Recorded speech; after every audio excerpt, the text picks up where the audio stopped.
Tonight, do something. Workers at the Grangemouth oil refinery urge the Scottish and UK governments to intervene, stop the plant's closure and save their jobs. Also tonight, more cash and fresh hope the Commonwealth Games will come to Glasgow. And coming soon to a town near you, Nigel Farage tells STV News he will be campaigning across Scotland as Reform targets seats at the next Holyrood election. I can assure you, Scotland will be seeing me. Of that, there is no question at all. And I think, really, from little acorns, we've made a very good start. Philippe Clement says James Tavernier will get the love back from fans after an Ibrox confrontation. And here at Kelvin Grove, while the young at heart are reliving the most memorable moments of their lives. I'm Emma Cameron in Edinburgh. And I'm John Mackay in Glasgow. This is the STV News at 6.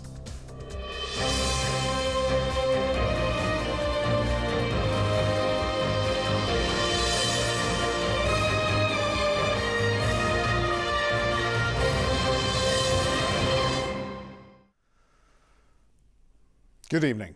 Unions and workers at the Grangemouth oil refinery are urging the UK and Scottish governments to intervene and save it from closure. They say that's vital to protect hundreds of jobs and the country's fuel supply. The call was made directly to the First Minister at a meeting this morning. John Swinney was also pushed to come up with a better industrial strategy for the area, with workers at bus manufacturer Alexander Dennis also facing redundancy. Here's our senior reporter, Gordon Cree. This is Falkirk Town Centre, where there is a sense of regeneration. The old Calendar Square shopping centre here is being demolished to make way for a new town hall, civic centre and theatre. There's a feeling of pride about that, but it is tempered with concern. We've had the announcement at Grangemouth. We've had the announcement of 160 jobs at risk along the road at the Alexander Dennis bus factory. We had the announcement last week in Livingston of hundreds of jobs at risk at Mitsubishi Electric. All of this is leading to calls for a new industrial strategy and questions about whether the Scottish and UK governments are doing enough. By the standards of many high streets around the country, Falkirk's remains pretty busy. But here today there was a real sense of concern about the impact so many job losses could have on the town and the wider region. 400 jobs, you can't put that into words. The amount of people and all the, I suppose, disposable income and stuff coming into the community, it's a big worry. I know we get a lot of tourists with the kelpies and the wheel and things like that, but I think apart from that, they're needing to do some work on the town centre, etc. And probably, yeah, these big companies that are all going, then jobs are going as well. Many people lose their job and they have family passing, so how they can be survive. So the government should do a help. At Forth Valley College this morning, a meeting between the First Minister, Grangemouth workers and union officials. John Swinney believes the closure of the refinery next year is premature. I'm absolutely determined to make sure that the workforce of Grangemouth will experience a just transition, they will have new opportunities and they will be able to make a contribution to the Scottish economy, notwithstanding the fact that we've got a very significant and serious problem on our hands just now. While there are proposals for the longer-term green future of the site, in reality they could be a decade away. Refinery employee Chris, who was in today's meeting, says that is no help right now. Any energy transition, any green future opportunities at Grangemouth need years, it needs time. And for that time to happen, we need to keep the workforce at Grangemouth, and that's why we've said for day one, extension of the current asset, keep the workforce, highly skilled and highly paid workforce we should add, and of course the thousands that are also reliant on the future of the site. And once that's in place, and once you've got that, and once you've secured that, then you invest and then you transition. We're looking for a government intervention to make sure that we have an actual just transition. The difference between a just transition and what's happening here is palpable, because what we're going to have is workers on the scrap heap. Nearby at the Alexander Dennis factory, a number of new electric buses are ready to be delivered. But many operators are choosing cheaper Chinese alternatives, and that means jobs could be lost here. Between that and Grangemouth, there's a feeling the area could miss out on the green revolution. But speaking on a visit to a holiday park in Edinburgh, The Scottish Secretary said his government is committed to clean energy. This is the biggest economic opportunity this country has had in generations, and we have to grab it. The previous government didn't grab it. We have to grab it now for lower energy bills, for energy security, but also for the future of the planet and our children, and that's really important for us to get there. So it's a mission for this government. We'll make sure we get to clean power by 2030, and it's going to be everybody's job to make sure we can get there. Tonight, the frustration and anger of Grangemouth workers remains undiminished. While they've had warm words from politicians, they now want to see firm action. Gordon Cree, STV News, Falkirk. Nigel Farage has told STV News he will come to Scotland to join the campaign trail at the next Holyrood election. His Reform Party is targeting a breakthrough in the Scottish Parliament. Polling suggests Reform could grab a handful of seats at the expense of the Conservatives. The party got 7% of the vote at the general election, despite doing little campaigning. Our Westminster correspondent Paris Goutsianis reports. He hasn't had the warmest welcome in the past. When Nigel Farage came to Scotland in 2013 as UKIP leader, protesters forced him to shelter in a pub. At the general election, Farage didn't campaign in Scotland at all. His deputy said it wasn't safe. Now, the Reform Party leader and newly elected MP has told STV News he's targeting Holyrood, and he'll campaign personally in Scotland next year. We are now holding meetings in Scotland. The numbers coming are quite impressive, but I can assure you Scotland will be seeing me. Of that there is no question at all. And I think really, from little acorns, we've made a very good start. Reform has almost no infrastructure in Scotland, but it won 7% of the vote here at the general election. And polling suggests the party could make a breakthrough in the Scottish Parliament in 2026. The 2 or 3 polls that have been done since the election actually puts support for Reform higher than it was in the general elections. So up at around 8 or 9%. And that is more than enough to get, a handful of seats maybe, and that's likely to give Parliament a completely different feel, flavour to it, and one which really we're probably going to have to get used to sooner rather than later. The economic implications of the collapse of the North Sea industry, not just for Aberdeen, but for large parts of Scotland, are huge. And I think we're the only pragmatists. We're saying, look, we will be using oil and gas in 2050. And that, I think, is the basis upon which we're beginning to build support in Scotland. I also think that no one knows what the Scottish Conservatives are, what they stand for. North East Scotland is where Reform has the strongest support. In Peterhead, Farage divides opinion, but has plenty of backers. Personally, I haven't got anything against the guy, and some of the policies I think the general public would be interested to see more action taken. When I went through all of Nigel Farage's policies, I thought, that does make sense.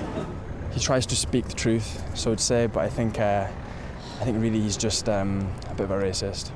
I don't think I'd vote for him, but I agree with a lot of the things he says.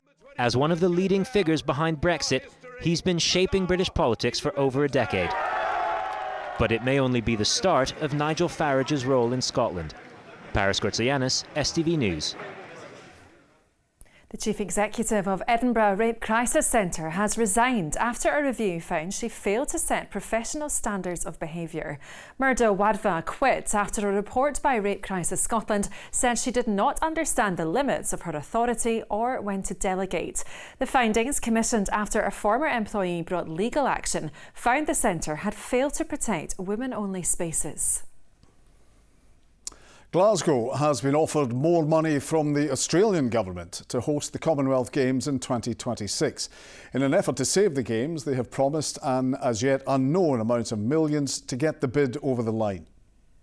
Earlier this week, the UK government offered more than £2 million to help cover the cost. Well, our reporter Vanessa Taff has more on this developing story for us tonight. Vanessa. Well, we'd been waiting to see who would be the first to flash this cash to take out the financial risk of Glasgow rehosting the Games here in 2026.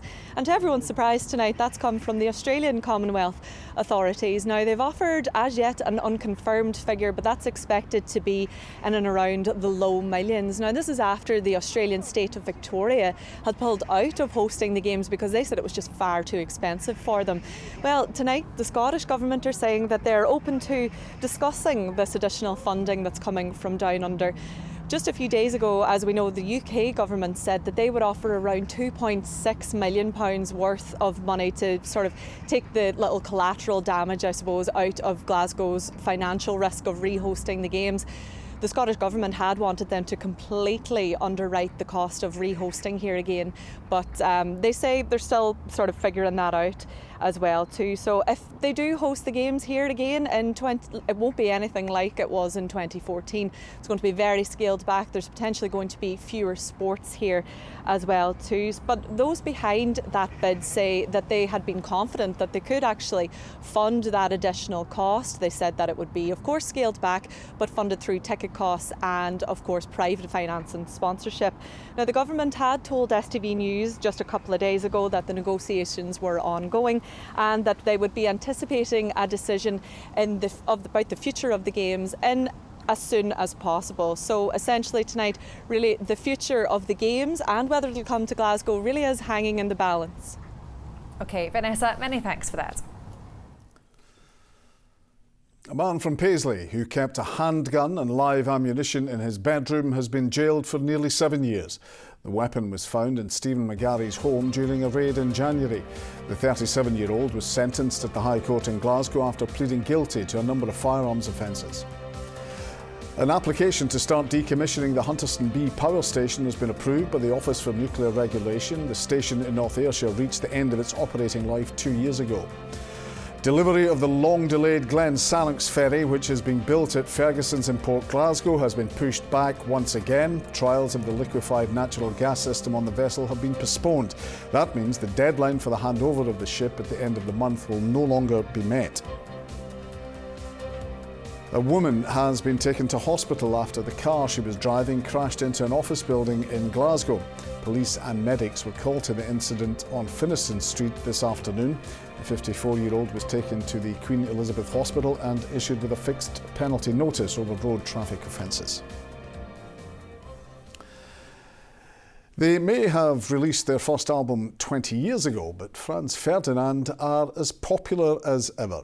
Their September Scottish tour dates sold out just after going on sale. If you missed out, then fear not, as there is new music and a gig at the Barrowlands next spring to look forward to.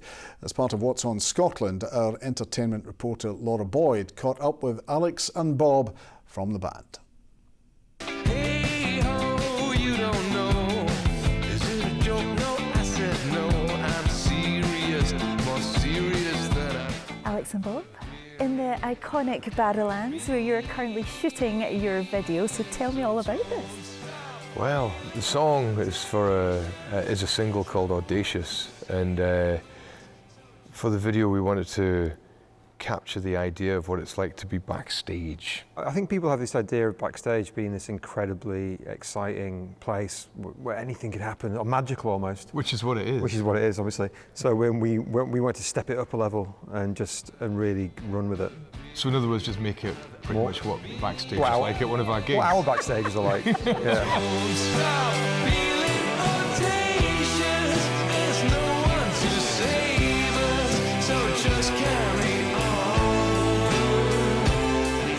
In the Barras, we've had some amazing parties here after gigs. That bit backstage is amazing. It's like the so dressing cool. room is cool, isn't it? I've got special memories of being here, seeing Franz Ferdinand, and I'm pretty sure I met your dad, Alex, at the bar, and he was so proud. Oh, that's amazing. So chuffed. It was really good. The funny thing is, like when the family come, they always sit up there, so that's where the mixing desk is. So when I'm standing up there on the stage, I can see my dad really clearly, like my mum and dad sitting up there, and I always see my dad getting into it, and he's always kind of like going, like in time for the music. Yeah, in time for the music. It's really, really nice. But at the same time, it just brings me back to like being like 5 years old in a school nativity play or something like that. It like completely pierces the kind of like the bubble of rock star aura that you might have around about. Don't stop feeling audacious, the unknown and the famous.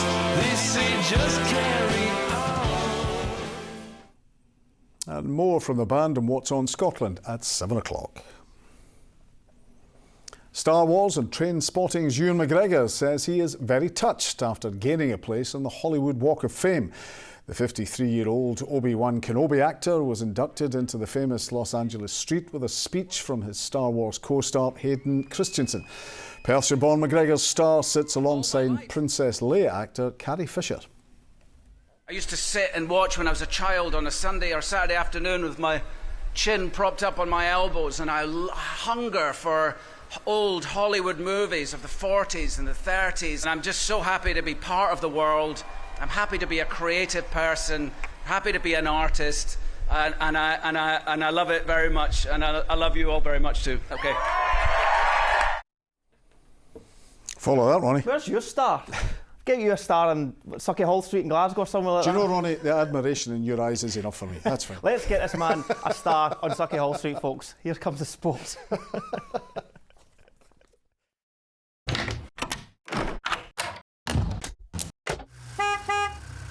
STV Sport, sponsored by the C.R. Smith Autumn Sale. A very good evening. Philippe Clement has backed Rangers captain James Tavernier, saying the skipper is motivated to get the love back after he was targeted by fans following their defeat to Celtic a fortnight ago. The Ibrox boss says he can understand the frustration after the angry scenes outside Ibrox. With more, here's Ollie Dickinson.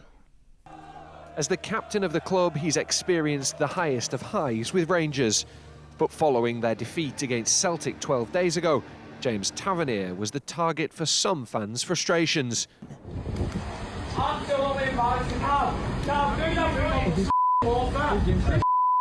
His manager says, whilst not nice, it comes with the territory and has backed him to bounce back. In the moments when it's really good, it's really nice to be captain, and in moments when the team doesn't perform, and it's not only about you, it's about the team, and you don't reach the expectations of the fans at the moment, you're the first one that they talk to or that they yell to at that moment. So I had these moments also in my career. It's part of being a captain. The international break saw Rangers play a behind closed doors friendly with Motherwell, a chance for Philippe Clement to assess his options. Despite saying there were plenty of positives, he admits he would have preferred to get back to the action sooner. I would have preferred to play 3 days after, so that you had, of course, and I would have preferred emotionally the day after, but you need to give also some recovery. So let's say 3 days after. That would be the ideal. It was not the case. And it's now focusing on the next game. So there are 34 games more to play in the league. One player who won't feature in the near future is Danilo. The forward is out for 4 weeks after having surgery on a knee injury, but Clement says it could have been much worse. The way he fell down, it was a typical injury or a typical slip to tear your cruciate ligament. Luckily, it's not the case. It's his medial ligament, and the doctor said also that he was really lucky because of all the exercises he did before, that the knee is now so strong that it compensated a lot. Rabbi Matondo is also out of Sunday's trip to Dundee United, whilst new signing Nadeem Bajrami trained with the club for the first time today. Ollie Dickinson, STV Sport. Brendan Rodgers has revealed getting Greg Taylor to sign a new contract is now a priority for the club, with the left-back's deal ending in the summer. As the champions get set to face Hearts this weekend, the Celtic boss is excited by what he's seeing from his new recruits. Meanwhile, Stephen Naismith is looking to replicate their shock win at Parkhead last year after their poor start to the season. New faces, but for Brendan Rodgers, hoping for the same results. Arnie Engels and Austin Trusty back from international duty, joining the likes of Luke McCowan and Alex Valle in preparation for this weekend. I think it always brings that new energy when you bring in other players and good players, then that always helps the squad. You're still very early stages of the season, so you're just trying to recalibrate everything when everyone comes back in order to get that rhythm again. But as I said, the mood is really good in the team, and we set our objective really over the course of the next 6 games, and that is to be a really continue and to be a really difficult team to play against. But for the Celtic boss, after adding his deadline day recruits, it's keeping hold of one of his star men that's now top of the agenda. Greg Taylor, out of contract in the summer and yet to sign a new deal. I really hope that we can get something organised on that. He's fantastic player for us. How he makes that position work, how we want it to look. He's first class. He would be, in this period now, would be a real priority for us to try and get something sorted for him. Over at Hearts, as Stephen Naismith looks to revive their league campaign after a winless start, he hopes to take inspiration from their last victory at Celtic Park when the Tynecastle side won 2-0 last season. I just hope that we can win. That's the short term. We need to win a game. We need to get off the mark and get ourselves moving. It's going to be the toughest game we've had all season. We did show that last year was similar in that nobody probably gave us a chance, and we put on a good performance. We'll need that again this season. We'll need to defend like we did then this season. Meanwhile, Cammy Devlin has signed a new deal with the club, keeping him in Gorgie until 2026. St Mirren boss Stephen Robinson says he's absolutely delighted Vice Chairman Jim Gillespie remains committed to the club despite interest from Rangers. Gillespie was reportedly a target for the chief exec role at Ibrox, but Robinson insists he's always had St Mirren at heart. Absolutely delighted. I think it's a huge bonus for St Mirren, a real bonus. You know, at every football club you need a driver. You need somebody that has an ambition, a vision. And that's what sold me the football club. You know, has been true to his word that he drove this football club. I think he's a vital part in this football club moving forward and staying where we are. Elsewhere, Hibs have suffered a huge injury blow after new signing Kieran Bowie was ruled out for 4 months with a hamstring injury. Hibs welcome St Johnstone to Leith on Saturday at 3 p.m. Also tomorrow, Aberdeen host Motherwell, Celtic take on Hearts. It is Ross County, Dundee, St Mirren against Kilmarnock, and then on Sunday at high noon at Tannadice, it is Dundee United versus Rangers. That's all your sport. Have a very good weekend. Bye-bye.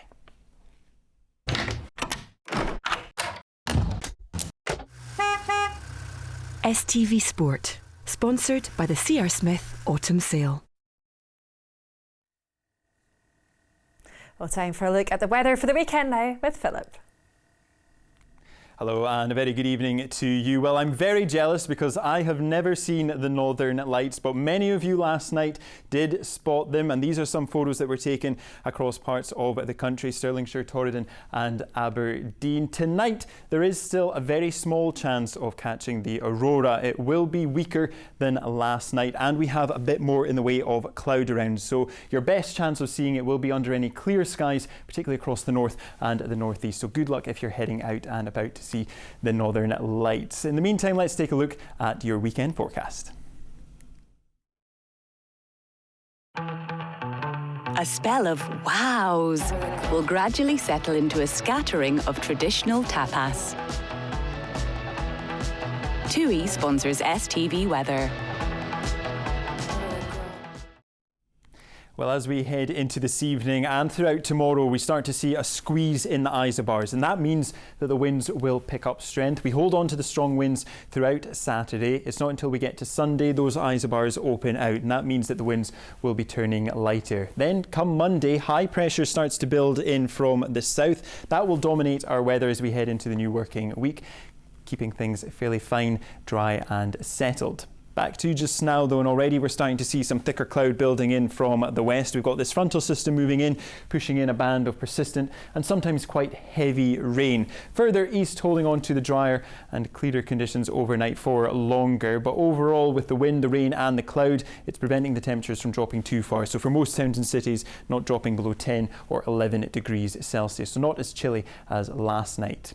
Then looking ahead to tomorrow, a cloudy, overcast start to the day. We'll see this next frontal system moving in, bringing with it a further band of persistent rain, mostly affecting central and western parts. The further south and east you are, the drier it will be, with temperatures reaching highs of 17 degrees Celsius, so up a degree or two compared to the past couple of days. That cold front will finally start to clear southwards come Sunday. Behind it, we'll have a day of a mixture of patchy cloud, sunny spells and scattered showers with highs of 17. Bye-bye. TUI sponsors STV Weather.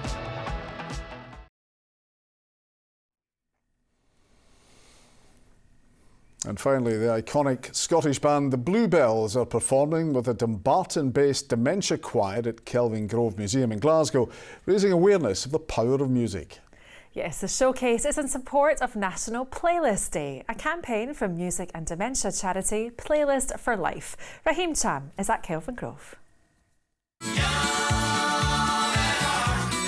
A trip down memory lane. It's 31 years since this song topped the charts.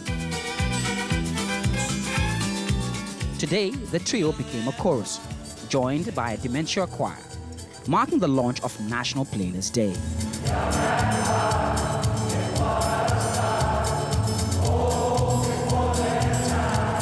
Listening to songs that are personally meaningful to you have a special connection in the brain. It's like a firework display going off of neural connections.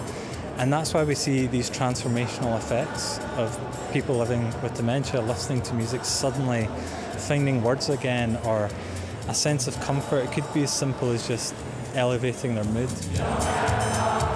The charity is encouraging people to create a personal playlist of songs that make up the soundtrack of their life, which can be a lifeline if diagnosed with dementia. I'm learning to play the ukulele. So I'm learning some folk songs at the moment. It's a hugely healing process, and it can help in what is ultimately a very, very difficult time for not just the person living with dementia, but all the people that affects around them, their friends and their family, their loved ones. It's very challenging, and music and singing can take them out of that. Research has shown that people living with dementia listening to personalized music can reduce the most distressing symptoms, improve their mood, and help them communicate and connect with their families and carers. It can even reduce the need for medication. Our mother has dementia and has gone through a certain stage of dementia. And obviously, yeah, there's a whole spectrum of dementia. But certainly something that we do is play music to her. You know, music and songs and singing is really intrinsic to all our lives. You know, we're all creative beings.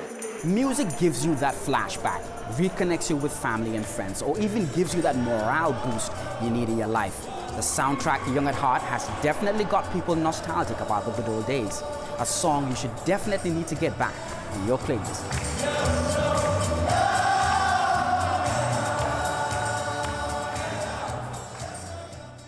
What a cracking tune that is. Oh, it really is. And lots more cracking tunes on What's on Scotland in half an hour's time, so stick with us. But from all of us here, bye-bye. Good night.